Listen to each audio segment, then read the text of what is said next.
बृहन मुंबई महानगर पालिका virtual class की ओर से आप सबका हार्दिक स्वागत करता हूं। बच्चों, इस वर्ष वैश्विक महामारी के चलते पठन पाठन का कार्यक्रम प्रभावित हो रहा है। ऐसे में हमारी बृहन मुंबई महानगर पालिका ने प्रत्येक विद्यार्थी तक ऑनलाइन टीचिंग पहुंचाने की व्यवस्था कर दी है। तो आइए बच्चों, इसी क्रम में आज हम पढ़ेंगे इतिहास यानी हिस्ट्री। चलिए स्टार्ट करते हैं। तो बच्चों, कक्षा 9वीं यानी स्टैंडर्ड 9th की बात करेंगे। ये है आपकी पाठ्यपुस्तक इतिहास और राजनीति शास्त्र की। तो बच्चों, आज हम पढ़ने वाले हैं इतिहास। तो बच्चों, आज का विषय है इतिहास। और बच्चों, इतिहास में आज हम पढ़ेंगे भारत 1960 के बाद की घटनाएं यानी इंडिया इवेंट्स आफ्टर 1960। तो भारत 1960 के बाद की घटनाएं, इंडिया इवेंट्स आफ्टर 1960। तो बच्चों, मैं CS Patel, virtual training centre Dadar Mumbai से। आइए बच्चों, आगे बढ़ते हैं। बच्चों, भारत 1960 के बाद की घटनाएं यानी इंडिया इवेंट्स आफ्टर 1960। तो बच्चों, वर्ष 1947 में भारत स्वतंत्र हुआ। 1950 में भारत ने संविधान को स्वीकार किया और भारत प्रभुता संपन्न लोकतांत्रिक राष्ट्र के रूप में अस्तित्व में आया। तो बच्चों, हम भारत देश की बात कर रहे हैं। हमारा देश, जैसा कि आप जानते हैं, 15 अगस्त 1947 को आज़ाद हुआ और बच्चों, हमारे देश का संविधान पूरी तरह से 26 जनवरी 1950 में लागू किया गया। तो बच्चों, आप स्क्रीन पर देख पा रहे हैं, बाईं ओर देश हमारा जब आज़ाद हुआ तो देख सकते हैं, जब लाल किले की प्राचीर से जो ध्वज फहराया गया, तिरंगा झंडा फहराया गया, तो हमारे प्रथम प्रधानमंत्री पंडित जवाहरलाल नेहरू स्क्रीन पर दिखाई दे रहे हैं ध्वज को फहराते हुए। बच्चों, हम 1960 के बाद की घटनाएं विस्तार से देखने वाले हैं यानी इंडिया इवेंट्स आफ्टर 1960। बच्चों, स्वतंत्रता प्राप्ति के पश्चात प्रारंभिक समय में भारत को आर्थिक, राजनीतिक और सामाजिक विकास से जुड़ी समस्याओं को हल करना था। देश आज़ाद हुआ था। लगभग बच्चों 300-350 वर्षों की गुलामी की अगर बात करें बच्चों, लगभग 1600 के आसपास ईस्ट इंडिया कंपनी लेकर व्यापार करने के लिए भारत में आए अंग्रेज और धीरे धीरे अपनी जड़ें जमाकर किस तरह से लगभग 350 वर्षों तक उनका जो है यहाँ पे शासन काल रहा। बच्चों, देश आज़ाद हुआ और देश को आगे बढ़ना था। देश को आर्थिक, राजनीतिक और सामाजिक विकास से जुड़ी समस्याओं को हल करना था। तो इसके लिए जरूरत थी प्लानिंग कमीशन की। तो बच्चों, इस तरह योजना आयोग यानी प्लानिंग कमीशन ऑफ इंडिया, इस तरह से योजना आयोग का गठन किया गया। बच्चों, औद्योगिकरण यानी इंडस्ट्रियलाइजेशन, उद्योगों को बढ़ावा देने के लिए इस औद्योगिकरण को प्राथमिकता जरूरी था, जो कि देश के विकास की गति बढ़ाने के लिए इंडस्ट्रियलाइजेशन यानी औद्योगिकरण पर भी बल देना था। बच्चों, इसके साथ ही अगर हम बात करें गरीबी उन्मूलन की बात करें, दरिद्रता की समस्या अर्थात इस गरीबी उन्मूलन की बात करें यानी जो कमज़ोर या ऐसे गरीब लोग थे जिनकी मदद की जानी चाहिए, ऐसे में उनकी ओर ध्यान देना जरूरी था। तो बच्चों, साथ में कृषि विकास के साथ साथ, चूँकि भारत एक कृषि प्रधान देश है, तो ऐसे में स्वाभाविक है कृषि की ओर भी ध्यान देना जरूरी था। तो इन तमाम समस्याओं को लेकर के भारत को आर्थिक रूप से मजबूत बनाना था, तो ये ध्यान में रखा जाने लगा। बच्चों, हम 1960 के बाद की घटना यानी इंडिया इवेंट्स आफ्टर 1960 देख रहे हैं। बच्चों, चुनावों को सफलतापूर्वक संपन्न कराया जाना तथा लोकतांत्रिक परंपराओं के प्रति हमारे विश्वास के कारण हमें राजनीतिक स्थायित्व प्राप्त करना संभव हुआ और इस तरह से विश्व का जो सबसे बड़ा लोकतंत्र कहा जाता है भारत, बच्चों, यहाँ पर चुनाव पहली बार सफलतापूर्वक जब चुनाव संपन्न कराएंगे तो यहाँ पर जो विश्व का दृष्टिकोण था, सकारात्मक दृष्टिकोण देखने को मिला। देख सकते हैं हमारे देश के जो तत्कालीन प्रधानमंत्री पंडित जवाहरलाल नेहरू लोगों के बीच में आप देख सकते हैं।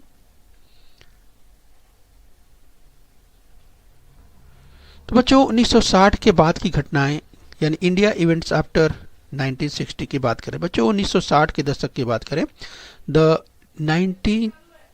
1960s, इस भारत की राजनीतिक परिस्थितियों को प्रभावित करने वाली कई घटनाएं वर्ष 1960 के दशक में घटित हुई।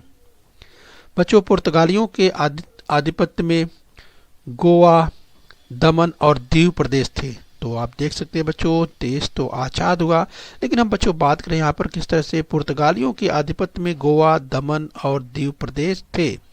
यस बच्चों, तो इस तरह से ये प्रदेश पुर्तगालियों के आधिपत्य से मुक्त हुए तथा वे भारतीय संघ राज्य के अंग बने। देश की उत्तरी सीमा पर वर्ष 1950 से ही भारत और चीन के बीच तनाव बढ़ता जा रहा था। अंततः इस तनाव की परिणति दोनों देशों के बीच सीमा रेखा इस युद्ध के रूप में हुई। बच्चों, जो आप स्क्रीन पर देख पा रहे हैं, अगर मैकमोहन लाइन की बात करें तो यहाँ पर आप देख सकते हैं, जिस मैकमोहन लाइन की बात कर रहे हैं यहाँ पर आप देख सकते हैं, इसे दिखाने का प्रयास किया गया है। ये है मैकमोहन लाइन जिसकी हम बात कर रहे हैं। तो यह युद्ध मैकमोहन यानी वर्ष 1962 रेखा के क्षेत्र में हुआ था। तो चलिए बच्चों ध्यान रखें, यहाँ पर स्क्रीन पर आप देख सकते हैं जिसकी हम बात कर रहे हैं, ये मैकमोहन लाइन, राइट। बच्चों, भारत स्वतंत्र होने के पश्चात के कालखंड में प्रधानमंत्री पंडित जवाहरलाल नेहरू ने भारत का नेतृत्व किया, यानी देश के पहले प्रधानमंत्री, स्वतंत्र भारत के पहले प्रधानमंत्री के रूप में पंडित जवाहरलाल नेहरू को अवसर मिला देश को आगे बढ़ाने का। वे भारत की विदेश नीति के शिल्पकार थे। वर्ष 1964 में भारत के प्रधानमंत्री पंडित नेहरू का निधन हुआ। 1964 में प्रधानमंत्री पंडित नेहरू का निधन हुआ। आए बच्चों, इसके बाद लाल बहादुर शास्त्री भारत के प्रधानमंत्री बने। उनके कार्यकाल में वर्ष 1965 में भारत और पाकिस्तान के बीच कश्मीर समस्या को लेकर पुनः एक बार युद्ध हुआ। 1965 में भारत और पाकिस्तान के बीच में कश्मीर की समस्या को लेकर एक बार फिर से युद्ध हुआ। बच्चों, लाल बहादुर शास्त्री ने ही देश को जय जवान जय किसान का नारा दिया। जय जवान जय किसान, क्योंकि बच्चों जहाँ जवान एक और जहाँ देश की रक्षा करता है, देश की सीमाओं की रक्षा करता है, तो किसान भी अपने खेत में मेहनत से फसल उपजाकर देश के लोगों का भरण पोषण करता है। तो जितना जरूरी जवान उतना जरूरी किसान। तो इस तरह से लाल बहादुर शास्त्री ने जय जवान जय किसान का नारा दिया। बच्चों, वर्ष 1966 में लाल बहादुर शास्त्री का ताशकंद में निधन हो गया।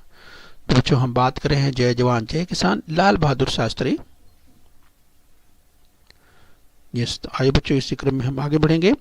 बच्चों, वर्ष 1966 में श्रीमती इंदिरा गांधी भारत की प्रधानमंत्री बनी। 1966 उनके कार्यकाल में पाकिस्तान ने पूर्व पाकिस्तान के प्रति दमन नीति का अवलंब किया। बच्चों, भारत जब आज़ाद हुआ था तो पाकिस्तान भी उसी समय आज़ाद हुआ, और पाकिस्तान एक पश्चिमी पाकिस्तान और पूर्वी पाकिस्तान के रूप में था। और बच्चों, जो पूर्वी पाकिस्तान की बात करें, जो आज बांग्लादेश के नाम से जाना जाता है बच्चों, तो ये पूर्वी पाकिस्तान यानी जो पश्चिमी पाकिस्तान था, वो पूर्वी पाकिस्तान के प्रति उसकी जो नीति थी वो दमन की नीति थी। और यही दमन की नीति पूर्व पाकिस्तान में बहुत बड़ा आंदोलन शुरू होने का इंदिरा गांधी कारण बनी। तो स्क्रीन पर आप देख सकते हैं बच्चों, जिस ईस्ट पाकिस्तान की बात कर रहे हैं यहाँ पे है, जो बांग्लादेश के रूप में आज है, पहले ये पूर्वी पाकिस्तान के रूप में जाना जाता था, और ये वेस्ट पाकिस्तान जो पश्चिमी पाकिस्तान के रूप में जाना जाता था। बच्चों, इस आंदोलन का नेतृत्व शेख मुजीबुर रहमान की मुक्ति सेना ने किया। पूर्व पाकिस्तान की उस समस्या का परिणाम भारत पर भी हुआ, क्योंकि पूर्व पाकिस्तान से करोड़ों शरणार्थी भारत आ गए। तो आप देख सकते हैं बच्चों, जब स्थिति ऐसी बनी तो करोड़ों शरणार्थी भारत में आ गए थे। एक बड़ी समस्या यहाँ पर शरणार्थियों को लेकर के उत्पन्न हो गई, उनके रहने खाने पीने की समस्या को लेकर पैदा हो गई थी। आइए बच्चों, इस क्रम में हम आगे बढ़ते हैं। इस बच्चों 1970 के दशक की हम बात करें, 1970s की हम बात कर रहे हैं। वर्ष 1971 में भारत और पाकिस्तान के बीच युद्ध हुआ। इस युद्ध की परिणति परिणत बांग्लादेश के स्वतंत्र होने के रूप में हुई। तो बच्चों, इंडो पाक वार ऑफ 1971 1971 में जो युद्ध हुआ बच्चों, उसमें बांग्लादेश जो है कह सकते हैं कि वो आज़ाद के एक स्वतंत्र देश के रूप में आया। तो ये पश्चिमी पाकिस्तान जिसे आप देख पा रहे हैं, और यहाँ पे बांग्लादेश आप देख सकते हैं। अब ये पूर्वी पाकिस्तान नहीं रहा, बल्कि ये 1971 में आज़ाद हो गया और ये बांग्लादेश के नाम से जाना लगा, जो कि पहले पूर्वी पाकिस्तान के रूप में जाना जाता था। आइए बच्चों, इसी क्रम में हम और आगे बढ़ते हैं। तो बच्चों, हम बात कर रहे हैं 1970 के दशक की। बच्चों, द 1970s, यस, वर्ष 1975 में सिक्किम की जनता ने भारतीय संघ राज्य में विलीन होने के पक्ष में मतदान किया और उसके अनुसार भारतीय संघ राज्य में सिक्किम को राज्य का दर्जा प्राप्त हुआ। ये देखिए स्क्रीन पर किस तरह से भारत की अगर बात करें, भारत संघ राज्य में सिक्किम को राज्य का दर्जा प्राप्त हुआ, जो स्क्रीन पर आप देख पा रहे हैं।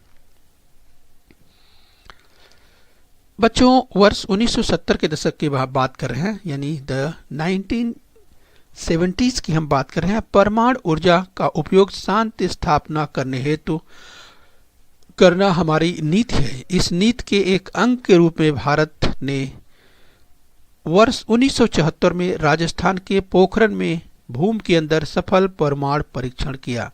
तो बच्चों, स्क्रीन पर आप देख पा रहे हैं राजस्थान के पोखरण का वो क्षेत्र जहां पर भारत ने परमाणु परीक्षण किया था, सफल परमाणु परीक्षण किया था, वो स्क्रीन पर आप देख पा रहे हैं। बच्चों, वर्ष 1970 के दशक की बात कर रहे हैं। वर्ष 1974 में राजस्थान के पोखरण में भूमि के अंदर जो सफल परमाणु परीक्षण किया था, स्क्रीन पर हम उसकी तस्वीर दिखा रहे हैं। ये देखिए 1974 में राजस्थान के पोखरण में ये जो है परमाणु परीक्षण, भारत ने सफल परमाणु परीक्षण किया था। बच्चों, 1970 के दशक की हम बात कर रहे हैं। इस दशक में भारत की राजनीति में अस्थिरता उत्पन्न हो गई।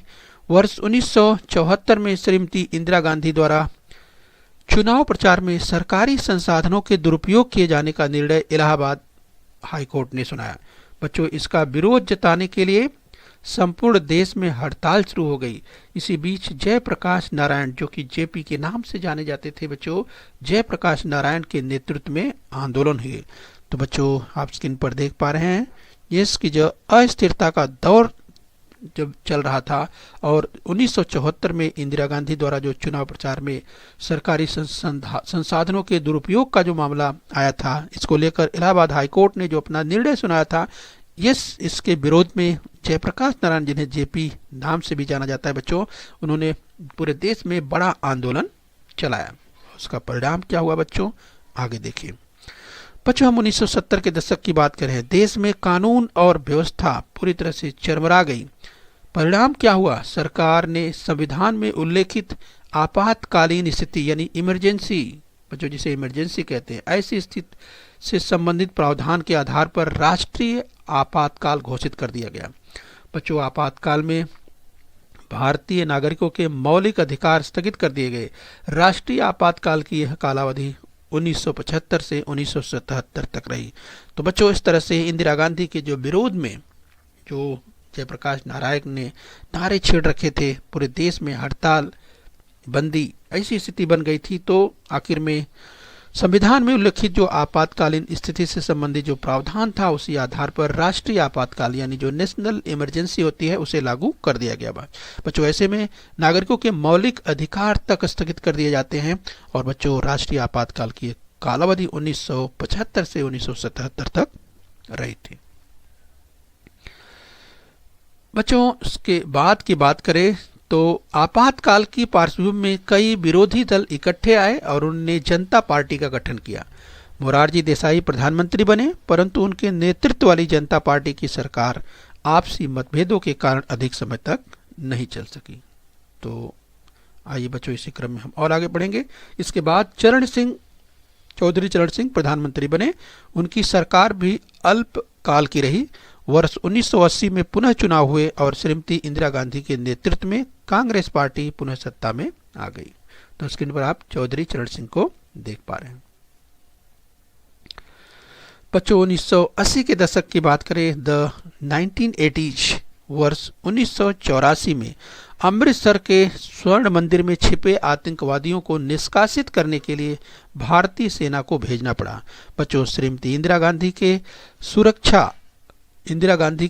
सुरक्षा रक्षक दल के सिख रक्षकों ने ही उनकी हत्या कर दी, नई दिल्ली में। बच्चों तो इस तरह के जो विरोध की बात करें, जो स्वर्ण मंदिर में आतंकवादियों को निष्कासित करने के लिए जो सेना भेजा गया, और बच्चों तत्कालीन वहाँ पर जो स्थिति बनी, लोग नाराज हुए, और बच्चों ऐसे में श्रीमती इंदिरा गांधी के सुरक्षा रक्षक दल के लोगों ने ही उनकी हत्या कर दी। तो बच्चों इस दशक में भारतीय राजनीतिक व्यवस्था को अनेक चुनौतियों का सामना करना पड़ा। स्वतंत्र खालिस्तान आंदोलन ने अत्यंत उग्र और भयानक रूप धारण कर लिया। देश की स्थिति बिगड़ती चली जा रही थी। बच्चों 1980 के दशक की हम बात कर रहे हैं, द 1980s, वर्ष 1984 में राजीव गांधी ने प्रधानमंत्री पद की बागडोर अपने हाथ में ले ली। तो बच्चों 31 अक्टूबर 1984, जो कि तत्कालीन प्रधानमंत्री श्रीमती इंदिरा गांधी की हत्या के बाद राजीव गांधी बच्चों आगे चल करके जो बागडोर थी वो अपने हाथ में उन्होंने संभाला, और भारत की अर्थव्यवस्था, विज्ञान एवं प्रौद्योगिकी क्षेत्रों में अनेक सुधार लाने का प्रयास किया। राजीव गांधी ने श्रीलंका के तमिल अल्पसंख्यकों की समस्या को हल करने में पहल की। बच्चों अगर हम बात करें राजीव गांधी की, तो राजीव गांधी ने जो है इस अर्थव्यवस्था तथा विज्ञान के क्षेत्र में, खास करके कंप्यूटर के क्षेत्र में, भारत में कंप्यूटर को लाने का श्रेय जो है इन्हें ही दिया जाता है। तो बच्चों इस तरह से अर्थव्यवस्था, विज्ञान एवं प्रौद्योगिकी के क्षेत्रों में सुधार लाने के उन्होंने अनेक प्रयास किए। रक्षा सामग्री को लेकर विशेष रूप से बोफोर्स कंपनी द्वारा दूर तक मार करने वाली तोपों की खरीदारी के मामले में हुए भ्रष्टाचार के कांड में उनकी कड़ी आलोचना हुई। इस अवधि में हुए चुनाव में राजनीतिक भ्रष्टाचार एक महत्वपूर्ण मुद्दा बना, और इस आम चुनाव में कांग्रेस पार्टी की पराजय हुई। इसके बाद अलग अलग दल इकट्ठे हुए और जनता दल के विश्वनाथ प्रताप सिंह यानी बीपी सिंह भारत के प्रधानमंत्री बने। बच्चों बोफोर्स आप देख रहे हैं, इसी बोफोर्स के लेकर के जो भ्रष्टाचार का मामला, इसमें कड़ी जो आलोचना हुई, इसके बाद चुनाव हुए, और इस तरह से बच्चों विश्वनाथ प्रताप सिंह भारत के प्रधानमंत्री बने। बच्चों 1990, वर्ष 1990 में चंद्रशेखर भारत के प्रधानमंत्री बने। उनकी सरकार भी अल्पकालिक रही, अर्थात थोड़े समय के लिए रही। वर्ष 1991 में चुनाव प्रचार के दौरान श्रीलंका के लिट्टे LTT संगठन ने राजीव गांधी की हत्या की। वर्ष 1991 के बाद के परिवर्तनों की हम बात करेंगे बच्चों। तो द चेंजेस आफ्टर 1991, बच्चों विश्व और भारत के इतिहास में वर्ष 1991 महत्वपूर्ण परिवर्तनों का वर्ष रहा। लगभग इसी वर्ष सोवियत यूनियन अर्थात रूस का विघटन हुआ, और विश्व में चल रहा शीत युद्ध यानी कोल्ड वार वो समाप्त हो गया। बच्चों बहुत ही वर्षों तक जो शीत युद्ध की बात करें, कोल्ड वार जो चल रहा था, वो रूस के विघटन के बाद ये समाप्त हो गया। तो जो 1991 का जो दौर है,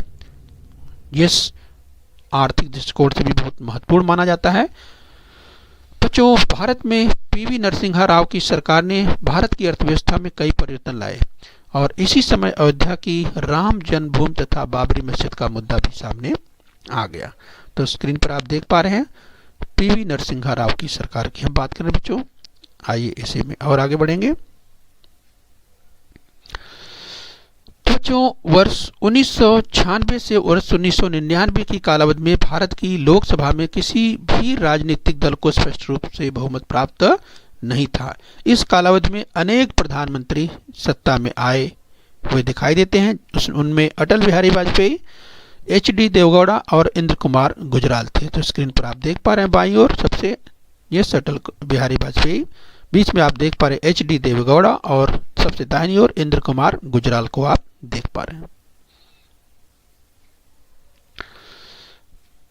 बच्चों 1998, वर्ष 1998 में भारत ने और भी परमाणु परीक्षण कर स्वयं को परमाणु अस्त्रधारी राष्ट्र के रूप में घोषित किया। बच्चों 1998 में आप स्क्रीन पर देख पा रहे हैं, ये भारत ने परमाणु परीक्षण कर स्वयं को परमाणु अस्त्रधारी राष्ट्र के रूप में घोषित किया। स्क्रीन पर आप देख पा रहे हैं, ये तत्कालीन प्रधानमंत्री अटल बिहारी वाजपेयी, स्क्रीन पर आप देख पा रहे हैं।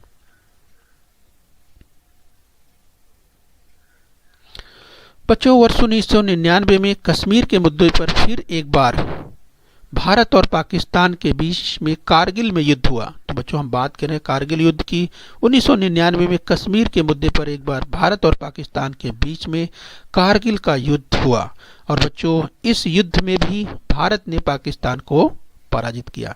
तो स्क्रीन पर आप बच्चों देख पा रहे हैं कारगिल विजय दिवस की बात करें जो कि आपको स्क्रीन पर दिखाई दे रहा है, राइट। तो इस तरह से बच्चों हमने कहा कि भारत और पाकिस्तान के बीच में जो कारगिल युद्ध हुआ और इस युद्ध में भी भारत ने पाकिस्तान को पराजित किया। तो आइए बच्चों यहाँ अभ्यास कर लेते हैं। निम्नलिखित कथन सत्य है या असत्य पहचानिए। यदि कथन असत्य हो तो सत्य करके लिखना है। लाल बहादुर शास्त्री ने ही देश को जय जवान जय किसान का नारा दिया। तो बच्चों आप याद कीजिए, क्या ये कथन सत्य है? ये आपको याद आ गया होगा, ये कथन सत्य है। तो लाल बहादुर शास्त्री ने ही देश को जय जवान जय किसान का नारा दिया। आइए बच्चे और देख लेते हैं कथन। बताइए निम्नलिखित कथन सत्य है या असत्य? अगर कथन असत्य है तो सत्य करके लिखना है। भारत ने वर्ष 1947 में राजस्थान के पोखरण में भूमि के अंदर सफल परमाणु परीक्षण किया। तो बच्चों याद कीजिए, वर्ष 1947 में राजस्थान के पोखरण में, तो आपको याद आ गया होगा यस कि ये कथन असत्य है। तो सत्य करके किस तरह से लिखेंगे? इस तरह से लिखेंगे कि भारत ने वर्ष 1974 में राजस्थान के पोखरण में भूमि के अंदर सफल परमाणु परीक्षण किया। तो यस बच्चों 1947 नहीं बल्कि 1974, राइट। तो चलिए बच्चों हम उम्मीद करते हैं यहाँ तक आपने समझ लिया है।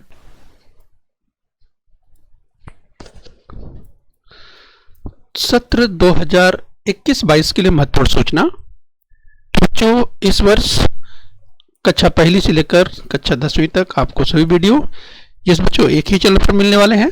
और बच्चों अगर हम बात करें बीएमसी वीटीसी हिंदी की बात करें तो बच्चों यस बीएमसी वीटीसी हिंदी तो कैसे पहुंचेंगे अपने चैनल तक? तो बच्चों आप गूगल के द्वारा भी पहुंच सकते हैं, यूट्यूब पर भी सीधा आप लिखेंगे तो भी पहुंच सकते हैं। तो आप क्या टाइप करेंगे जो बच्चों बीएमसी, तो आप इस तरह से गूगल में BMC VTC, yes BMC VTC Hindi, तो बच्चों ये टाइप करेंगे और सर्च कर देंगे। जैसे ही सर्च करेंगे बच्चों तो देखिए बीएमसी वीटीसी हिंदी, इस तरह से आपको ये यूट्यूब पर चैनल मिल जाएगा बीएमसी वीटीसी हिंदी, और बच्चों उसी को क्लिक कर देना है। जैसे ही उस पर क्लिक करेंगे बच्चों तो देखिए आपको इस तरह से दिखाई देगा। तो देखिए आप अभी होम पेज पर आ गए हैं, तो देखिए यहाँ दिखाई दे रहा है वीटीसी हिंदी बृहन्मुंबई महानगर पालिका, ये देखिए बीएमसी वीटीसी हिंदी। किस बच्चों तो आप लोगो देख पा रहे हैं और आप बच्चों होम पेज पर हैं। तो देखिए यहाँ पर होम आपको दिखाई दे रहा है, इसके आगे देखिए वीडियोज, उसके आगे देखिए प्लेलिस्ट। तो बच्चों आप अपनी कक्षा तक कैसे पहुंचेंगे? तो क्या करेंगे बच्चों, प्लेलिस्ट को आप क्लिक कर देंगे।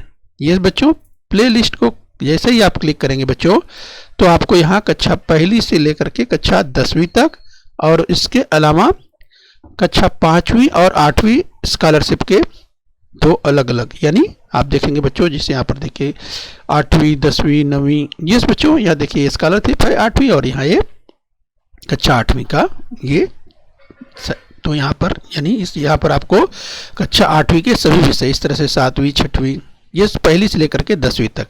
तो बच्चों आपको किस क्लास, जैसे अगर हम बात करें आप कक्षा 9वीं के विद्यार्थी हैं तो आप क्या करेंगे बच्चों, कक्षा 9वीं यहाँ पर देखिए तो यहाँ पर लिखा है नीचे व्यू फुल प्लेलिस्ट, तो बच्चों आप इसको क्लिक कर दीजिए। जैसे ही बच्चों इसको क्लिक करेंगे तो देखिए कक्षा 9वीं के आपको सभी विषयों के वीडियो यहाँ दिखाई देंगे। तो यहाँ आप देख सकते हैं बच्चों कक्षा 9वीं इतिहास विषय के, फिर विज्ञान के, ये सब देख सकते हैं विज्ञान और प्रौद्योगिकी, गणित के देखिए, इस तरह के सभी विषयों के आपको यहाँ पर वीडियोज मिलने वाले हैं। ठीक है बच्चों, तब बच्चों आपको यहाँ पर जो भी आपको पढ़ना है, यस, तो जिससे बच्चों आपको पढ़ना है इतिहास। तो बच्चों जैसे कक्षा 9वीं में आपको इतिहास पढ़ना है, अगर ये पढ़ना है कक्षा 9वीं विषय इतिहास पाठ 1 इतिहास के साधन भाग 2 पढ़ना है, तो आप क्या करेंगे बच्चों, इसके ऊपर क्लिक कर देंगे। जैसे ही इसके ऊपर क्लिक करेंगे बच्चों, ये वीडियो देखिए स्टार्ट हो जाएगा। ठीक है बच्चों, तो बच्चों आपको पूरा वीडियो अच्छी तरह से देख लेना है, समझ लेना है। इसके बाद क्या करना है बच्चों, ये जो डिस्क्रिप्शन पेज देखिए नीचे खुला हुआ है, देखिए यहाँ लिखा है अभ्यास के लिए प्रश्न, नीचे दिए गए बच्चों देखिए लिखा है, नीचे दिए गए विकल्पों में से उचित विकल्प चुनिए। उसके नीचे देखिए लिखा है शो मोर, तो बच्चों शो मोर पर आप क्लिक कर दीजिए। तो यहाँ पर आप देखिए कुछ प्रश्न अभ्यास के लिए दिए गए हैं जो कि ऑब्जेक्टिव टाइप के वस्तुनिष्ठ प्रश्न हैं। तो बच्चों इनका आप अभ्यास कर लीजिए। ठीक है बच्चों, तो इनका अभ्यास कर लीजिए। और उसके बाद आपको क्या करना है बच्चों, उसके बाद आपको ये देखिए नीचे एक लिंक दी गई है, क्या लिखा है, नीचे दिए गए लिंक को क्लिक करके जानकारी भरिए, वह सबमिट पर क्लिक कर दीजिए। तब बच्चों ये देखिए आपको एक गूगल फॉर्म दिया हुआ है, इस बच्चों आप ब्लू कलर से देखिए आपको दिखाई दे रहा है। तो आपको इस बच्चों जो लिंक है इसी पर क्लिक कर देना है। जैसे ही क्लिक करेंगे बच्चों उस पर देखिए आपको क्या दिखाई देगा, बीएमसी वीटीसी हिंदी चैनल में आपका स्वागत है। वीडियो देखने के बाद अपने सुझाव और मत अवश्य दें। तो बच्चों अपना नाम लिखिए, पाठशाला का नाम लिखिए, आप हैं क्या हैं, आप विद्यार्थी हैं तो आप विद्यार्थी वाले में ऐसा जैसे प्रेस करेंगे मतलब क्लिक करेंगे तो ये टिक हो जाएगा। तो शिक्षक पालक जो भी हैं, तो बच्चों इस तरह से इसको आपको पूरा करना है। तीसरा चौथा देखे गए वीडियो की कक्षा, किस कक्षा को देखा, जैसे आपने 9वीं का देखा तो आप 9वीं में टिक कर देंगे। ठीक है बच्चों, बहुत ही आसान है। वीडियो का विषय कौन सा विषय आपने देखा, अगर आपने इतिहास देखा तो आप इतिहास वाले पर क्लिक कर देंगे, यस इतिहास और राजनीति विज्ञान इस पर क्लिक कर देंगे। फिर पाठ का नाम, कौन सा पाठ आपने सीखा इस वीडियो में, कौन सा पाठ था और कितना आपके लिए उपयोगी लगा, यस बच्चों वो आप देखिए। और इसके साथ साथ शिक्षक का प्रस्तुतिकरण आपको कैसा लगा, ये क्लिक कर देना है। कोई और सुझाव हो तो आप बच्चों यहाँ लिखिए। और सबसे लास्ट में देखिए बच्चों, सबसे लास्ट में क्या लिखा है, सबमिट, यानी आपको इसको सबमिट कर देना है। जैसे ही सबमिट करेंगे तो बच्चों आपकी ये पूरी जानकारी सबमिट हो जाएगी, यानी सम्मिलित कर ली जाएगी। ठीक है बच्चों, तो समझ गए होंगे, बहुत ही आसान है। तो बच्चों इस तरह से आपको यस बच्चों ये जानकारी भर करके और सबमिट पे क्लिक कर देना है। ठीक है बच्चों, तो बच्चों आप इसको स्वतः भरिए और आपके साथी जो विद्यार्थी हैं जिनको आप मदद कर सकते हैं बच्चों, आपने समझ लिया है। तो बच्चों आपको दूसरे विद्यार्थियों के, या जैसे कक्षा 9वीं के विद्यार्थी हैं, अगर छोटे विद्यार्थी जिससे बच्चों अगर बात करें दूसरी की तीसरी, अगर बच्चे आपके साथ हैं, अगर उनको समझ में नहीं आ रहा है कि वे अपना वीडियो कैसे देखें, तो बच्चों उनकी मदद कीजिए। ठीक है बच्चों, तो हम उम्मीद करते हैं आप स्वतः भी करेंगे इसे और साथी जो आपके साथी दोस्त हैं यस उनकी भी आप मदद करेंगे। ठीक है बच्चों, तो हम उम्मीद करते हैं बच्चों आपने इसे समझ लिया है। बच्चों बृहन मुंबई महानगर पालिका के इस चैनल को सब्सक्राइब कर लीजिए और बेल आइकन प्रेस कर लीजिए। तो बच्चों हम उम्मीद करते हैं यहाँ तक आपने समझ लिया है। आगे फिर मिलेंगे, आज के लिए इतना ही। Thank you very much.